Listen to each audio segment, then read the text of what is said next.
3500 ફૂટથી વધુ ઊંચાઈ ધરાવતા ગિરનાર પર્વત પર 6 યુવકોએ જોખમી રીતે ચડાઈ કરી। ગરવાગઢ ગિરનાર પર્વત પર યુવાઓની જીવલેણ ગેલછાનો એક વિડીયો સોશિયલ મીડિયામાં વાયરલ થયો। 6 યુવાન સુરક્ષિત પગથિયાવાળા માર્ગને બદલે શોર્ટકટ અપનાવીને સીધા ડુંગરના ઢોળાવ પર જીવના જોખમે ચડતા જોવા મળ્યા। આ જોખમી કૃત્ય કરનાર કોઈનો પણ પગ લપસ્યો હોત તો મોત મળત। ઢોળાવવાળો અને લપસનો પહાડી માર્ગ અત્યંત જોખમી હોવા છતાં યુવાનોએ સોશિયલ મીડિયાની ગેલછામાં આ સાહસ કર્યું હતું। થોડા દિવસ પહેલા પણ આ પ્રકારનો જે શોર્ટકટ લેવાના પ્રયાસમાં એક યુવાન નીચે પટકાતા મૃત્યુ થયું હોવા છતાં આ યુવાનોએ આ કૃત્ય ફરી કર્યું હતું। સોશિયલ મીડિયામાં યુવાનો ગિરનારના ઢોળાવાળા રસ્તે પર્વત ચડી રહ્યા હોવાના વિડીયોએ અનેક ગંભીર સવાલ ઊભા કર્યા છે। ગિરનાર પર્વતની ઊંચાઈ 3500 ફૂટથી પણ વધારે છે અને ભવનાથ તળેટીથી શરૂ થતી સીડીમાં લગભગ 10,000 પગથિયા છે, જે દત્તાત્રેય શિખર સુધી પહોંચે છે।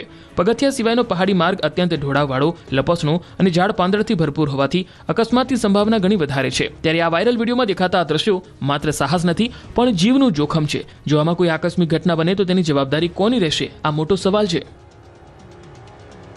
રખડતા પશુને લઈ નાના ચિલોડામાં થઈ ધબાધબી, પોલીસ વચ્ચે મામલો શાંત પાડ્યો।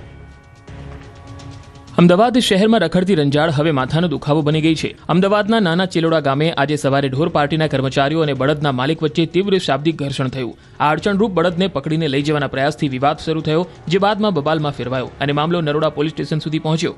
મનપાની ઢોર પાર્ટીની ટીમ નાના ચિલોડાના મુખ્ય રસ્તા પર રખડતા પશુઓને પકડવા માટે પહોંચી। આ દરમિયાન એક બળદ રસ્તા પર અડચણરૂપ બનતું હોવાથી ટીમે તેને પકડીને ટ્રકમાં ચડાવવાનો પ્રયાસ કર્યો।